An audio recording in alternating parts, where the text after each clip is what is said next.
Tudo bem? Tudo bem, Dom Mauro? Prazer em estar aqui de novo. Homem, ontem à noite estava todo mundo roendo as unhas e o Datafolha, tudo pesquisa.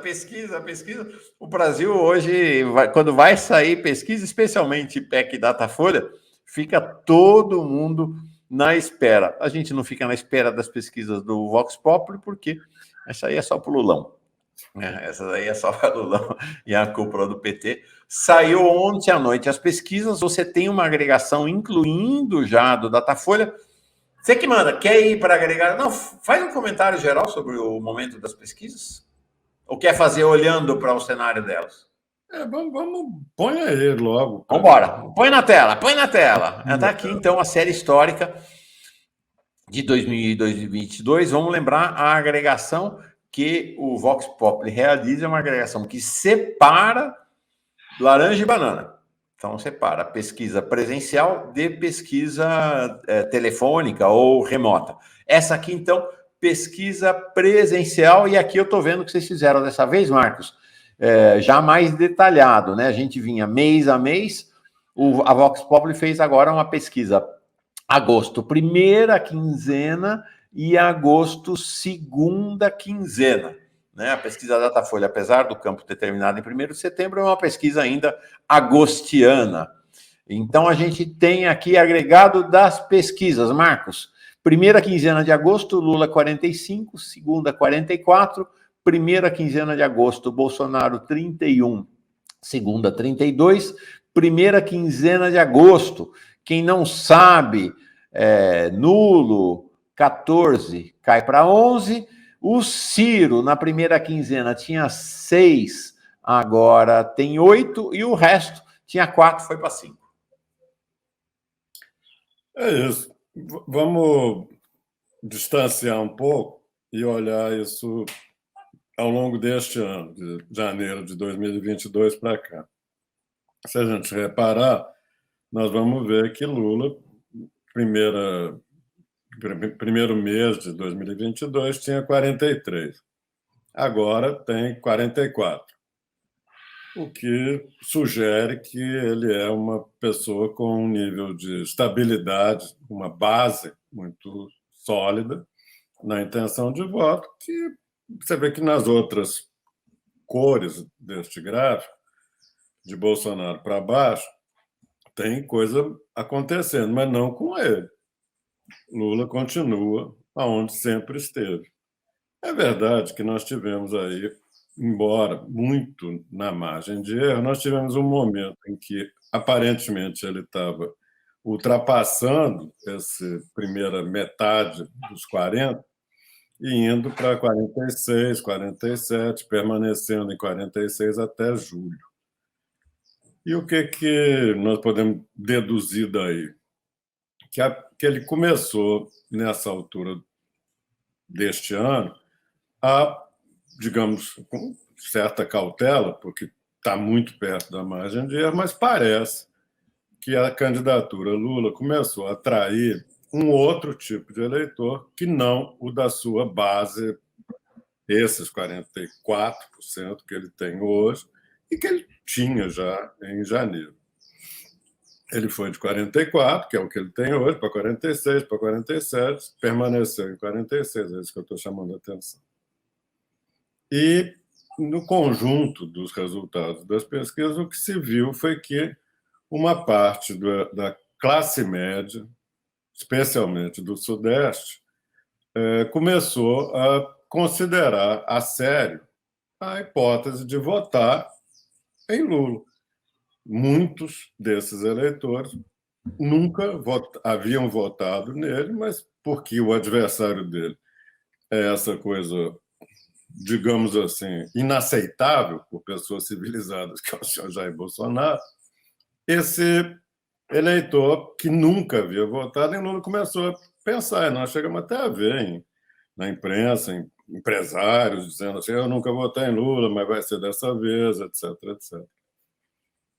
E o que nós estamos vendo depois de chegar a esse pico, na média de 47, é que esse eleitor de centro-direita, que estava começando a pensar em Lula, começou a recuar na sua opção.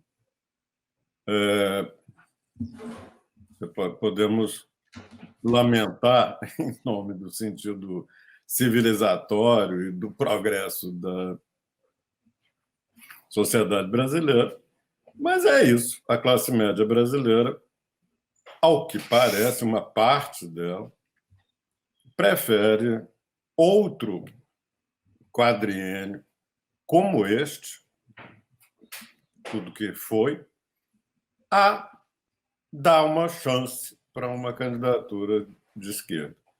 Então, a classe média que tinha começado a pensar, aparentemente parou de pensar e retrocedeu. Se a gente olhar os resultados por segmento, nós vamos ver isso com toda clareza.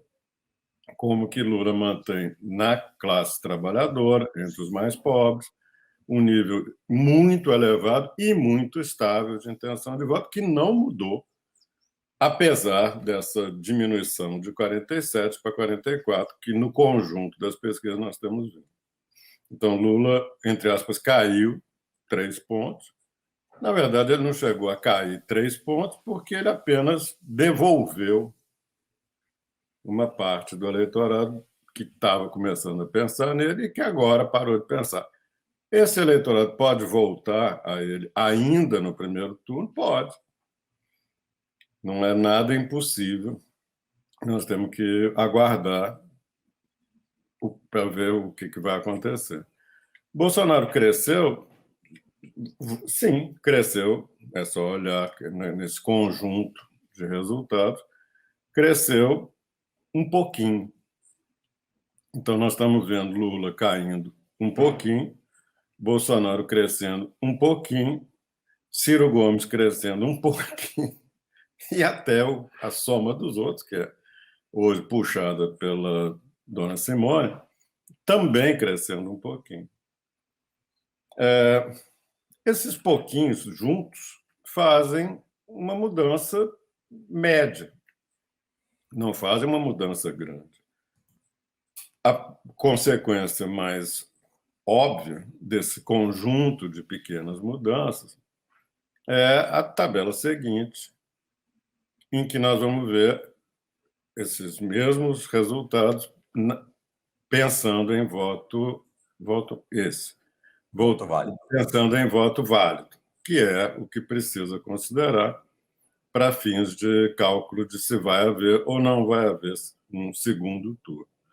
Hoje, como se vê, depois de ter chegado naquela altura em que, digamos assim, a classe média estava pensando em Lula, uma parte da classe média estava pensando em Lula, de lá para cá, essa chance de ganhar no primeiro turno visivelmente diminuiu. Nunca foi grande, nunca foi sólida. Estava tendendo a sair da margem de erro, mas agora, com esse conjunto de pequenas mudanças, está ficando muito perto da margem de erro. Vamos lembrar que margem de erro não conta só para cima, conta para baixo também, porque nós estamos falando aqui de uma chance, se considerarmos 50 como média, vamos usar com certa liberdade esse conceito de margem de erro, vamos dizer que está entre 48 e 52. Então, tem uma chance ainda de ganhar no primeiro turno, mas uma chance que visivelmente diminuiu em relação ao que A gente estava tem lá. Lula aqui lá no auge, em junho chegou a 54%, julho 52%, manteve 52% na primeira quinzena de agosto e agora cai para 50%. Bolsonaro, no mesmo período, tinha 33%, 34%, 36% e 36%. O azul ali, que é o Ciro, nos votos válidos sempre, né, gente? Votos válidos. O Ciro tinha 8, 7, 8, ele praticamente não mexeu, e mesmo ali na área dos outros, mexida pouca, né? Praticamente nenhuma, 6, 5, 5, né? Então, o que a gente está vendo é um conjunto de pequenas mudanças, mas esse conjunto de pequenas mudanças não muda o favoritismo de Lula, pelo contrário, consolida, e agora nós estamos, hoje, no dia 2 de setembro, nós estamos há exatamente um mês do primeiro turno.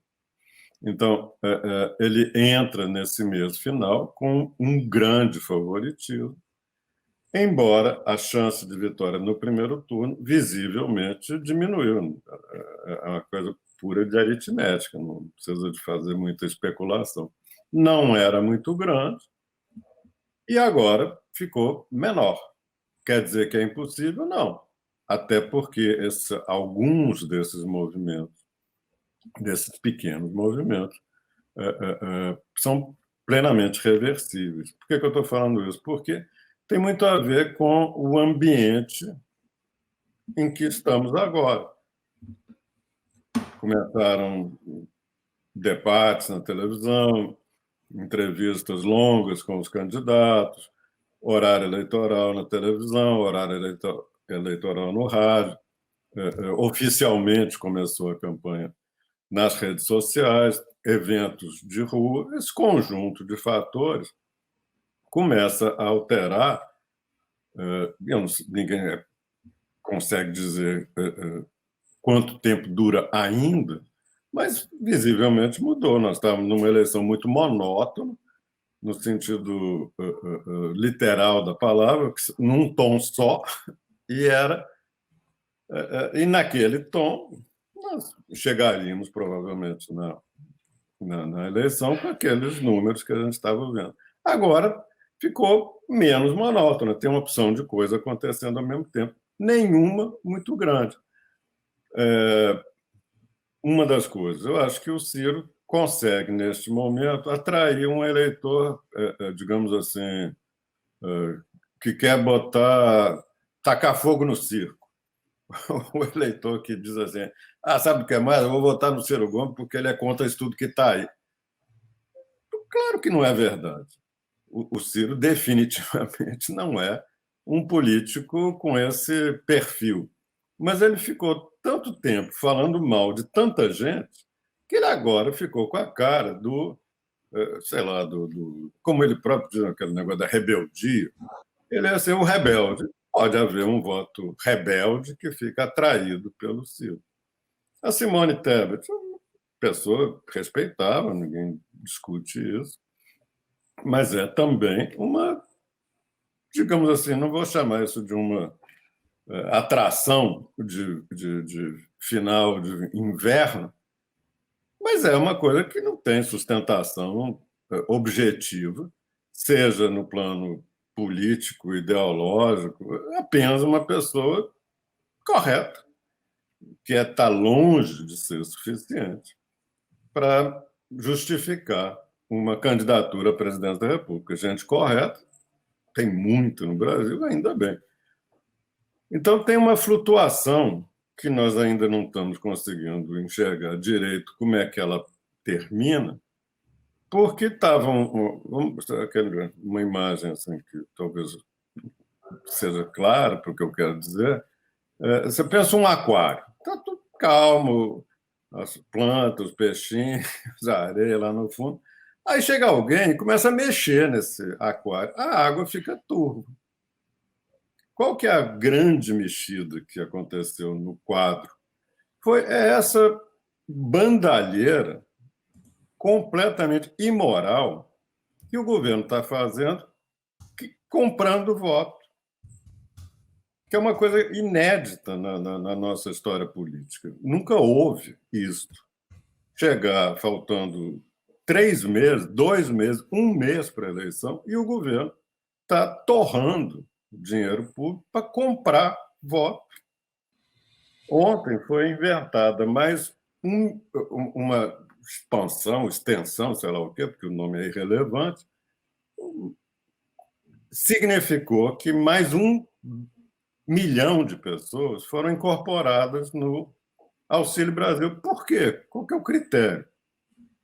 Eram pessoas que precisavam, mas não recebiam? Ou eram pessoas que, sei lá, ou têm algum critério? Não. É apenas assim, vou dar mais R$ 600 para todo mundo. Aí tá, 804 mil pessoas. Famílias, 804 mil famílias. Então, é desse jeito que nós estamos chegando no último mês de campanha, com uma manipulação desenfreada de dinheiro público, num nível de indecência que nós nunca aceitamos no Brasil. Quando lá atrás... Não, por favor, vai lá. Não, acho que é isso. É uma ilegalidade. Tudo isso que está sendo feito hoje é inimaginável na história das eleições brasileiras. Coisas que são todas elas ilegais, né, Marcos? Todas elas ilegais. Assim, sempre houve a ideia de que é imoral você, na reta final da eleição, o candidato subir no palanque, pegar assim, aquela imagem que se usava antigamente, o pé direito do sapato ele recebe agora e o pé esquerdo depois da eleição, se tiver votado do jeito. Quer dizer, isso chama comprar voto. E é exatamente isso que este governo está fazendo e alterando drasticamente o quadro minimamente democrático em que estávamos vivendo. Mas, ô Marcos, deixa eu te perguntar em relação a isso, especificamente em relação ao Bolsonaro. Aparentemente, o efeito disso é residual, porque a gente olha todas as pesquisas, IPEC, olha o Datafolha, o Lula continua crescendo ao longo de agosto entre quem recebe o auxílio, né? E na faixa, que é a faixa dele, que é de 0 a 2 salários mínimos dos mais pobres do país, também não parece haver repercussão. No entanto, esse conjunto de manobras, manipulações, ilegalidades que estão sendo praticadas alteram esse quadro do eleitor chegando a um mês da eleição e tendo que tomar a sua decisão final. Dá para especular de onde está vindo essa elevação do Bolsonaro? De que extrato está vindo? A resposta mais clara e que as pesquisas justificam amplamente é da classe média. Classe média baixa, né? Em especial, aparentemente. Não, classe média alta. É aonde começou a haver uma abertura para considerar o voto em Lula nesses 3 meses e, de lá para cá, um recuo na presença de Lula nesses setores e uma crescente adesão ao Bolsonaro. Isso tem diferentes causas, uma delas é a militância religiosa. Então, uma das coisas que leva uma parte significativa da classe média de volta para Bolsonaro é a atuação também completamente indecente de algumas lideranças, especialmente evangélicas. Então, nós estamos vendo um conjunto de formas de atuação, mas que se refletem fundamentalmente na classe média, não no eleitor popular. Isso talvez tenha a ver com a própria natureza de Lula, do PT, com um partido que, ao longo de sua trajetória, sempre se identificou mais com os trabalhadores, com as pessoas mais pobres, mais humildes, etc.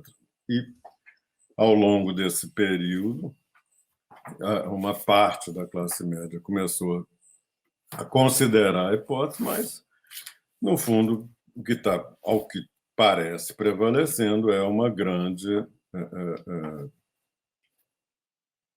É uma estabilidade no conservadorismo, na recusa de considerar que é possível votar num outro projeto, numa outra... Diga. Questões. Está aqui a Yara traz aqui o assunto, eu ia te perguntar já também, mas reforço, que é assim, como é que você vê no caso da queda de Lula, vinculada a crescimento de Ciro, ainda que bem residual, Nacional e de Simone Tebet relacionado a Jornal Nacional e Band. A audiência do Jornal Nacional foi muito grande para todos, inclusive para Simone Tebet, e a audiência do debate da Band surpreendeu. A gente esperava uma audiência lá na casa dos 4, 5 pontos, parece que chegou a 14. Foi muito grande a audiência do debate da Band. Como é que você imagina o efeito do Jornal Nacional e do debate nas pesquisas? Primeiro, vamos considerar que, mesmo tendo sido mais alta do que na expectativa, a audiência do debate da Bandeirantes é qualificada pelo seu horário e pela duração. Você imagina um trabalhador da construção civil que tem que pegar no serviço às 8 da manhã, às 7h30 da manhã, que mora a 2 horas, 2 horas e meia, 3 horas de ônibus do lugar em que vai trabalhar no centro da cidade, essa pessoa não viu esse debate. Quem viu o debate foi a classe média. E uma parte flutuante da classe média, também a outra parte com votos mais estáveis, mais consolidados.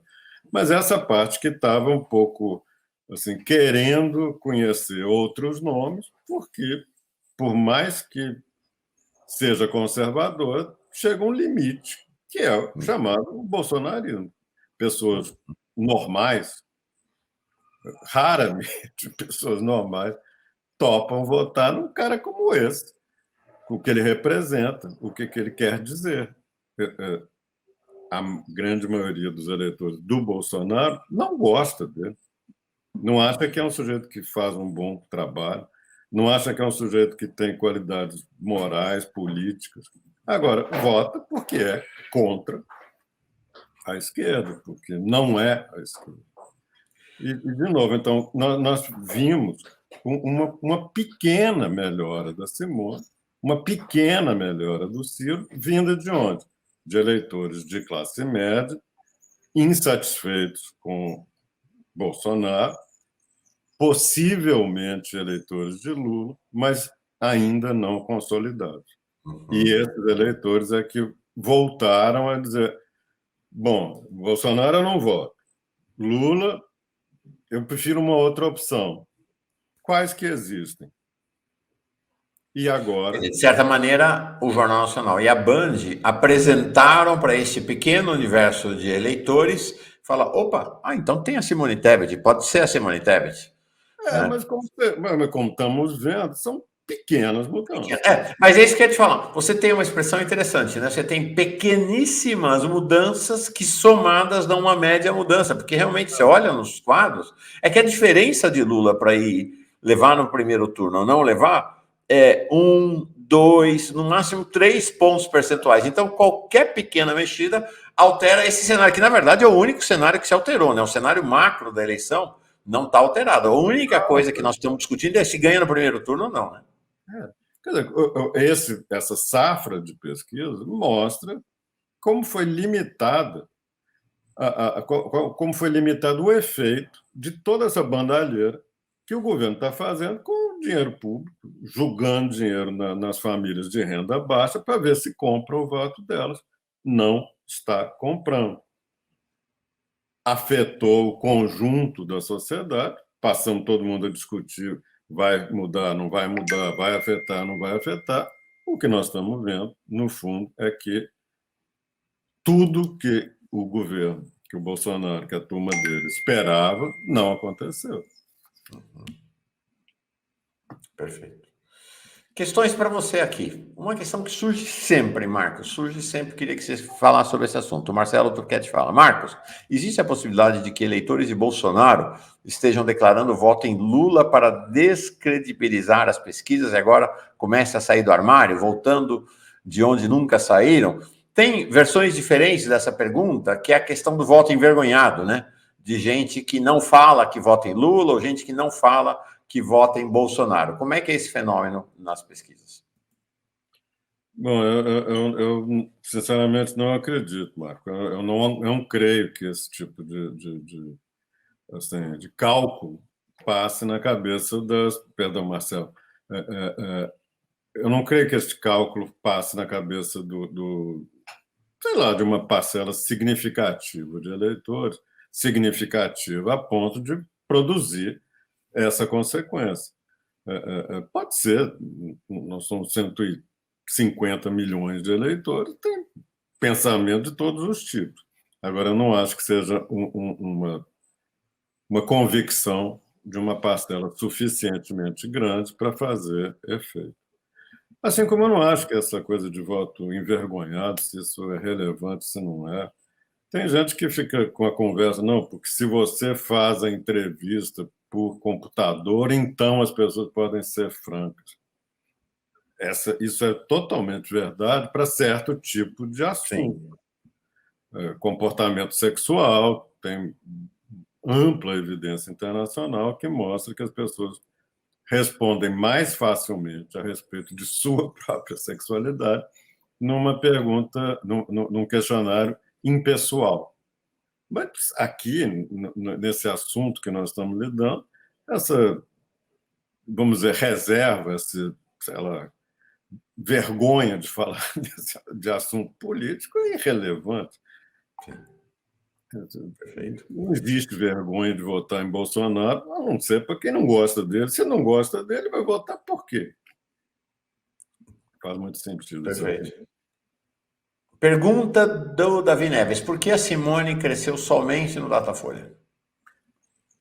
Davi, porque crescimentos nessa ordem de grandeza são tão, digamos assim, está tão perto da margem de erro, flutua tanto, que depende do modo como essas pessoas entrevistadas pelo Datafolha estavam naquele momento. A pesquisa é como se fosse sei lá, um óculos que não corrige assim, 100% da miopia. Você vê, mas você não vê detalhes. Você vê o que você consegue enxergar com uma lupa que tem uma série de deficiências. Seria impossível supor que você sorteia 2.500 pessoas, que é o caso da Datafolha, e obtém um retrato exato do que pensa 150 milhões de pessoas. É impossível. Por isso é que tem uma flutuação.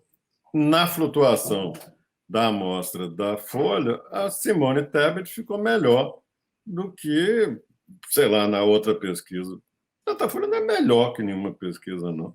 É sujeito a todas as limitações que todas as pesquisas, com o mínimo de seriedade, possuem. E, portanto, às vezes, uma coisa aparece, a gente vê isso com toda clareza quando se faz o detalhamento de resultado.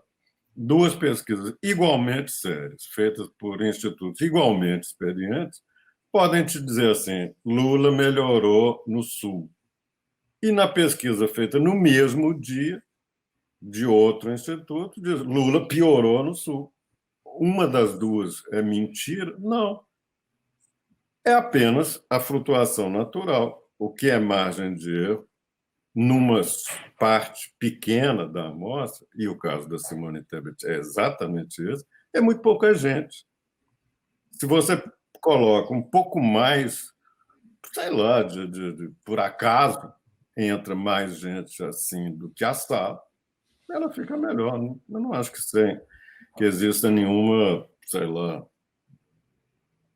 conspiração para levantar a bola da Simone. Até porque não é tão explícito que existe uma torcida grande de uma parte da direita brasileira que continua querendo que exista uma opção para ela, para essa direita, que não seja Bolsonaro.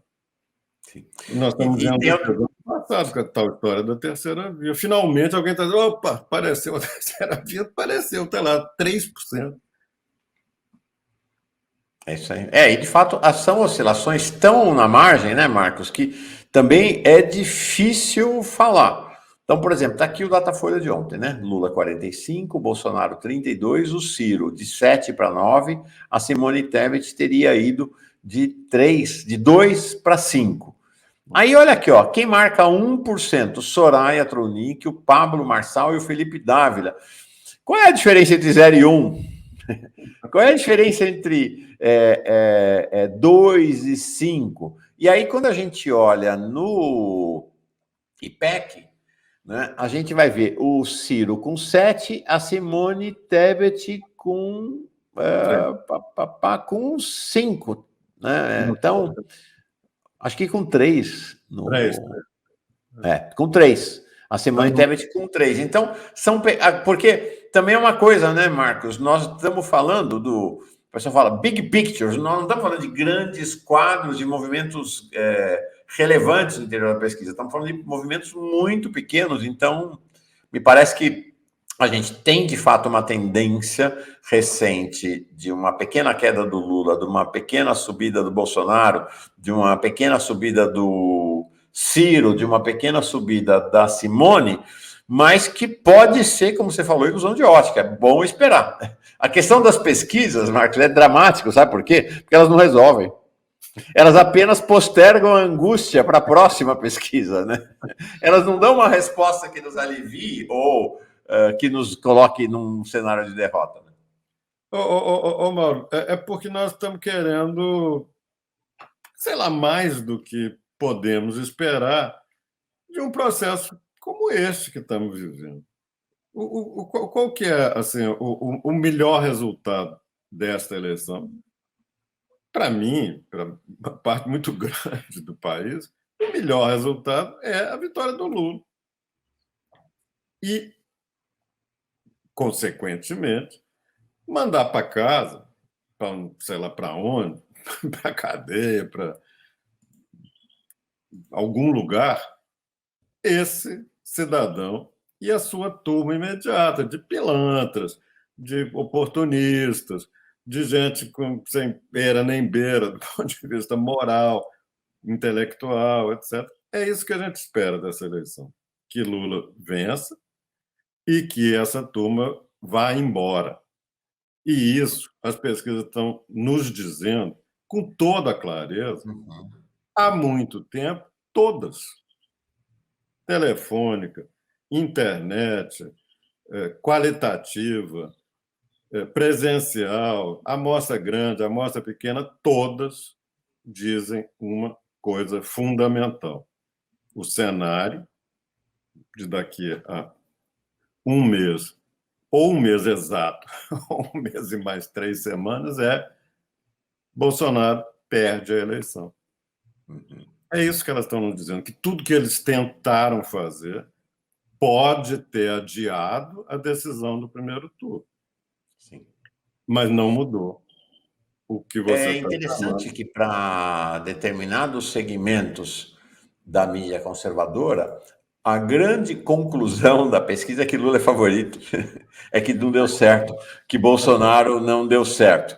Mas é claro, todo mundo interessado no segundo turno, né? Toda essa turma interessada no segundo turno, porque, como dizia no passado, vende mais jornal. E porque, conversei com o Genuíno há 2 dias, a existência do segundo turno, claro, favorece que esse pessoal da terceira via vá lá tentar vender mais caro seu apoio ao Lula. Então, tem uma série de questões que não estão vinculadas ao universo do voto do eleitor, mas ao universo das negociações políticas. Mas ainda em pesquisa, aqui eu queria trazer esse assunto para você. O Paulo Antônio Rick. Hora de atacar a corrupção da Bolsomáfia e continuar trabalhando as questões dos crentes católicos e evangélicos. Há uma avaliação nos bastidores da política de que a pesquisa, de que a campanha do Lula deu mole, no sentido de que deu uma relaxada, de que perdeu assertividade, embalada por esse cenário de vitória no primeiro turno, em que Lula jogou ali como time que está ganhando de 1-0 e vai administrando o resultado nos últimos 20 minutos do jogo. E que aí acabou surpreendido com um gol do adversário. Como é que você vê o cenário da campanha do Lula e seus efeitos eventuais na pesquisa? Eu acho que nós estamos vendo que a campanha Lula tem um mês pela frente, até o dia do primeiro turno, e tem muito espaço para reconquistar esse eleitorado que estava pensando, chegou a pensar, pelo que nós estamos vendo do conjunto das pesquisas, foi uma proporção razoável, não muito grande, mas suficiente para poder ensejar uma vitória no primeiro turno. Esse eleitor que esteve e neste momento não está, venceu uma primeira resistência. E agora é o caso de reconquistá-lo. Como reconquistá-lo? Em primeiro lugar, confia na inteligência política da única pessoa na história brasileira que ganhou nada menos do que 4 eleições seguidas, fora a quinta, da qual foi impedido de participar por mano militar. Um general lá disse, não pode. Pronto. Então, 5 eleições, 4 confirmadas e uma possível. A única pessoa na história brasileira que, na democracia, venceu 4 e quase a quinta eleição se chama Lula. Vamos deixá-lo fazer o que ele sabe fazer, que é ganhar a eleição. Isso é um dado. E o outro dado, é claro, que ele precisa de ter o apoio, o suporte de uma campanha que vai para a televisão, que vai para redes sociais, que vai para eventos de rua. É isso. É possível perfeitamente retomar esse eleitorado sem esquecer que essas mudanças são muito emocionais. Assim, eu gostei da Simone. Perfeitamente possível alguém reagir assim a ela nesses 2 eventos aí. A propósito, voltando ao negócio do debate da Bandeirantes. Esses bons momentos de um ou de outro candidato se espalham ao longo de 2 horas. Você realmente teve que ficar lá o tempo inteiro vendo para poder ter pegado esses bons momentos dela, ou do Ciro, ou de quem quer que seja. Então, vamos esquecer, a base da sociedade está muito estável, a intenção de voto em Lula é extremamente consolidada no povo, aonde está a maioria do eleitorado. Quer dizer que é universal? Não, mas é a grande maioria. Marcos, acho que você traz uma questão seguinte: ninguém ganhou mais eleição nesse país do que o PT. Então, ninguém tem mais, assim, sensibilidade para a campanha eleitoral do que o PT. Essa é uma comprovação histórica, não é torcida.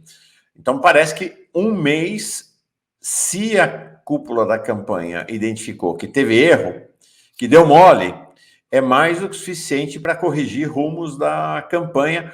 Aparentemente, os primeiros sinais já saem de uma agressividade maior da campanha em relação a Bolsonaro nos últimos dias, né?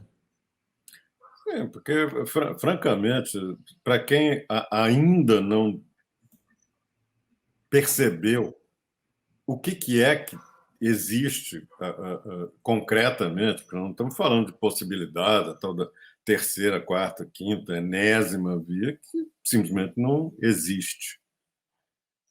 Ou é Lula, ou é Bolsonaro, com esse pacote todo que representa o Bolsonaro. Claro que Lula também representa um pacote, que é o PT, que teve seus bons e seus maus momentos ao longo desses 16 anos. Agora, nunca houve, como se brincou aí na história deste país, uma candidatura tão avacalhada, Sim. tão picareta, de gente tão sem qualificações morais, políticas, criminais como essa turma de Bolsonaro. E esse negócio do escândalo dos imóveis da família a esta altura do campeonato. E ainda tem gente séria dizendo mas eu prefiro isso do que a roubalheira do PT na Petrobras, que, francamente, é uma das ficções mais sem pé nem cabeça da nossa história política. Perfeito. E tem uma questão, né, Marcos? Porque eu sou adepto sempre do realismo. Eu já falei para o pessoal aqui, não vou fazer lacração jamais e não gosto de vender ilusão nem fantasia. Então, essa ponderação que eu vou fazer não é venda de ilusão nem fantasia, não me parece. Vamos ver o que o Marcos acha. Em 2006, nós tivemos um fenômeno interessante, que era o seguinte: havia uma possibilidade de vitória do Lula no primeiro turno. E se vendeu que teria ocorrido um erro brutal da campanha do Lula, que não teria levado ele a vencer no primeiro turno, e de que a eleição estaria em risco, já que ele não venceu no primeiro turno. O resultado foi que ele teve uma vitória espetacular no segundo turno, e o Alckmin, que era o adversário dele na época, teve no segundo turno uma votação menor que no primeiro turno. Então, assim, a história não autoriza a pensar que o segundo turno vai mudar o cenário da eleição, ao contrário, né? Aliás, o que a nossa história política, que já tem dezenas de eleições resolvidas no segundo turno, eu não vi recentemente alguma atualização disso, mas considerando todas, em mais de 150 eleições que se resolveram em segundo turno, presidenciais, governador, prefeito de capital, as reversões, quer dizer, quem foi para o segundo turno em segundo lugar e venceu a eleição são 2 ou 3. Em 150, vamos arredondar aí, 2 houve uma mudança. Em 148, ganhou no segundo turno quem havia vencido no primeiro turno. É disso que nós estamos falando. A grande. E 2006 é um exemplo muito importante.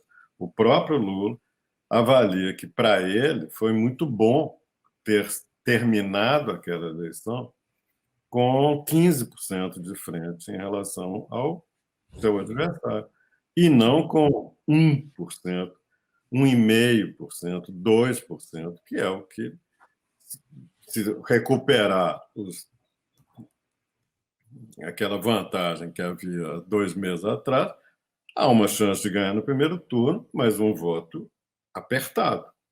Ganhar apertado no primeiro ou ganhar por larga margem no segundo? O que é melhor? Para Lula, em 2006, ele considera que foi bom ter tido a oportunidade de, num ambiente menos atravessado por essas conversas, não, porque tem o Ciro, porque tem isso, tem aquilo outro, tem o... Não, é um jogo mais claro, é A e B. E aí fica mais provável uma vitória mais dilatada, como houve em 2006. Perfeito. Aqui, o Charles Andrade, de Cajamar, São Paulo, tem possibilidade de Lula ganhar no primeiro turno, exatamente o que o Marcos falou. Tem 2 ponderações interessantes. Uma do Henrique Chaguri, ele diz assim: o auxílio impacta positivamente o comércio local. Então, é uma questão interessante, porque você está falando da classe média, uma mudança não nos pobres, mas na classe média, porque o comerciante que estava ali enforcado tem um alívio, né? Com o pessoal indo comprar. Então, é isso. Talvez o comerciante tenha um impacto maior no voto dele do que no voto de quem recebe auxílio, né? E de uma forma geral, o dinheiro circula mais, tem mais gente para pegar, sei lá, pegar um Uber para sair, para comer uma pizza no fim de semana, tem uma opção de coisa que pode acontecer. E faz girar um pouco o comércio, o pequeno comércio, aonde a mudança de intenção de voto é muito... Não estou falando especificamente do pequeno comércio, estou falando do segmento da sociedade que está aonde a performance do Bolsonaro melhorou, mas não no eleitor de classe trabalhadora. Aqui, ó. Quero agradecer o Jamilson Castro, chega aqui como novo membro, e uma pergunta bem interessante do João Cláudio Lopes da Costa, Marcos, bem interessante. Para pensar também, você falou do óculos com uma certa refração, às vezes, e tal. Ele diz, o fato do censo do IBGE estar defasado desde 2010 pode afetar a credibilidade das pesquisas em geral? Tem município com mais eleitor do que habitante. E, evidentemente, que o cenário que o IBGE capta de quem ganha, por exemplo, até 2 salários mínimos hoje é diferente do que era no censo de 2010. O que essa defasagem pode estar implicando para as pesquisas? Claro que aumenta o risco de você ter amostras não representativas. Porque a intenção de uma amostra não é ser exata, é de representar adequadamente as principais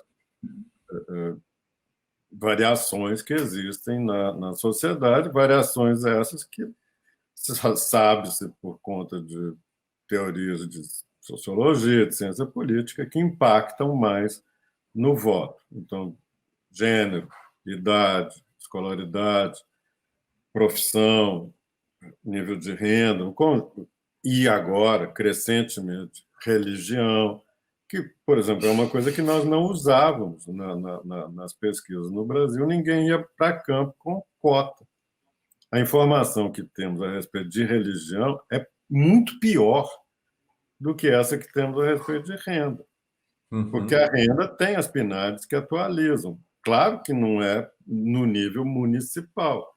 As PNADs não chegam a ter um resultado por município. E a amostra que a gente preferencialmente usa tem a ver com município e, dentro do município, com o setor censitário. Com o censo, você consegue dizer assim, olha, sorteia um município, dentro do município você sorteia um setor e você sabe exatamente qual que é a distribuição no setor desses atributos. E agora, duvido que a gente não comece a usar, especialmente a partir do próximo ciclo eleitoral, a religião como uma variável de cota, de controle da amostra. E eu acho que isso é uma coisa que depende de boa informação primária, informação censitária ou de registro eleitoral. Só que o nosso registro eleitoral é extremamente superficial. Quando o eleitor se registra, não diz nada. Ele só fala, dá um nome, sei lá, tem algumas variáveis básicas, idade, gênero, isso tem, mas não tem essas outras socioeconômicas.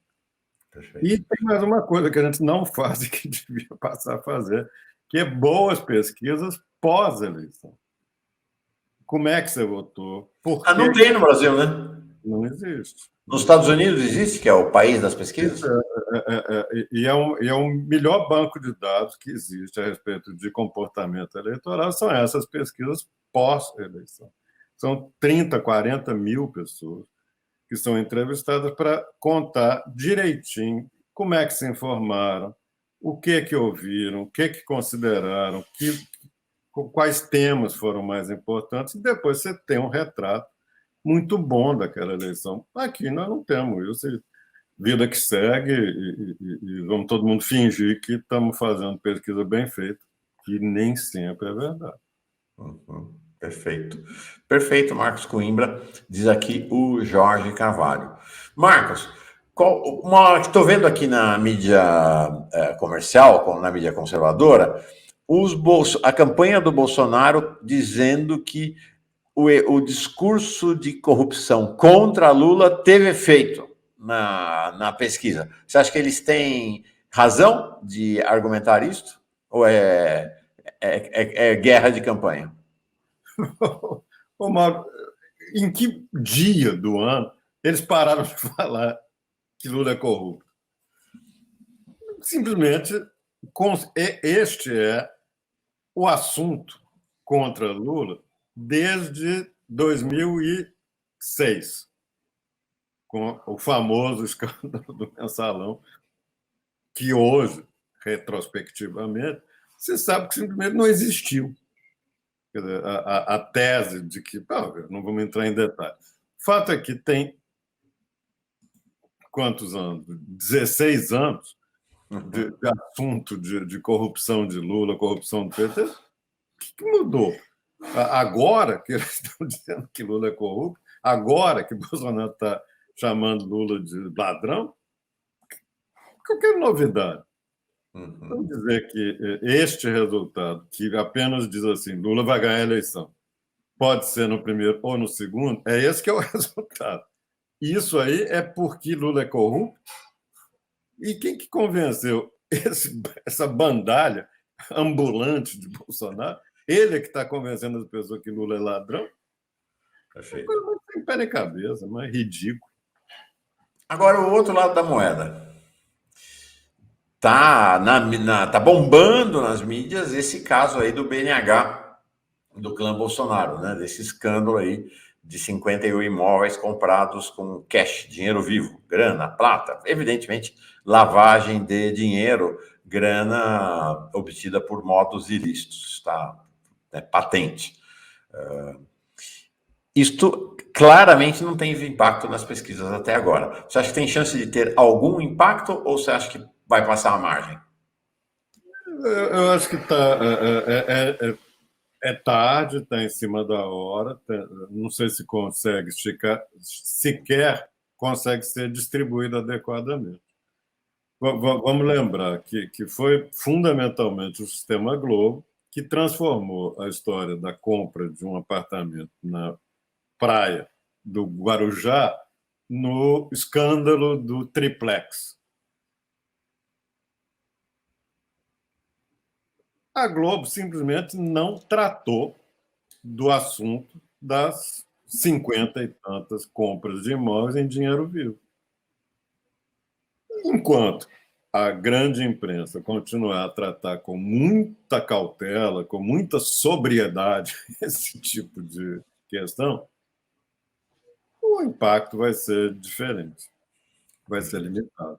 Quer dizer, a falta de qualquer tipo de cautela na cobertura escandalosa que uma parte grande da imprensa fez, de tudo que se dizia a respeito a Lula, etc., não é a mesma, não é usado da mesma maneira contra o Bolsonaro. É por essas e por outras que ele continua a fazer as bandalhas dele. E agora, um mês da eleição, é isso que você acabou de estampar aí. Vamos arrumar mais 1 milhão de famílias? Vamos. Qual que é o problema? O dinheiro não é dele, o dinheiro é seu, é nosso. Perfeito. Meu guru, vamos ver se eu aprendi a lição de hoje. Ver se é isso que eu entendi como conclusão, mais conclusões mais importantes da sua análise. Lula entra na reta final com grande vantagem, mas a chance de segundo turno diminuiu. Segundo, Primeiro, há um aparente recuo de setores da classe média que há 2 meses pensavam em votar em Lula. isso. É assim que eu estou interpretando. Perfeito. Tá bom. Quando são as próximas pesquisas? Semana sim e outra também. Mas a gente vai ter IPEC e Datafolha semana que vem ou não? Pula semana Na que vem. semana que vem tem. Ah, tem? Tem. Tá. Perdão, hoje é sexta. No final da semana que vem. Tá. Então, semana que vem. Oi? É a periodicidade normal da Globo nessa reta final de eleição. Eu espero que, além de manter a regularidade de pesquisas anteriores, de eleições anteriores, perdão, que eles também retomem a tradição de aumentar as amostras nessa reta final. O Datafolha foi com 5.700, mas o IPEC continuou com os 2.000, né, Marcos? O Datafolha foi com 5 mil, mas isso é, vamos dizer assim, uma certa. Como da outra vez você falou, tem uma Então, pegadinha. Conta. é um tamanho fantasia, porque a amostra nacional do Datafolha continua a ter 2.500 casos. O que eles 2.500. O que eles fizeram foi aumentar 1.000 e poucos para chegar para ter São Paulo, aumentar 1.000 e tantos para ter Rio, aumentar 1.000 e tantos para ter Minas. Aí você soma 2.500 mais 1.000, mais 1.000, mais 1.000, dá 5.500. A amostra. Agora, sul do país, nordeste, centro-oeste, norte, todos continuam numa amostra total de 2.500 casos. Pouco, muito pouco para você captar, porque, repara, nós estamos falando só de pequenas mudanças. Pequenas mudanças com uma lente desfocada, você mal percebe. Agora, se você melhora o foco, aumentando as amostras, aumentando a distribuição, cobrindo melhor os estados, você consegue ter mais acuidade, mais precisão. Nessa altura do campeonato, as ponderações do Marcos Coimbra acabaram prevalecendo no cenário político, jornalístico e eleitoral, e ninguém dá muita bola mais para as pesquisas telefônicas ou remotas, né? Todo mundo quer saber mesmo das pesquisas presenciais, IPEC e Datafolha em especial, tem a Quest também, mas com menor relevância. Então, essas são as pesquisas que de fato importam e que impactam o cenário político, jornalístico, eleitoral. O resto serve para fazer guerra de campanha. Então, se isto acontecer, nós teremos 4 rodadas de pesquisas IPEC, Datafolha, muito provavelmente Quest também, até as eleições. Aguenta coração. Aguenta coração. É isso aí. Legal, Marcos. Obrigado. Bom fim de semana para você. Obrigado, Mauro. Um abraço a todos. Até a próxima. Até a próxima. É isso aí.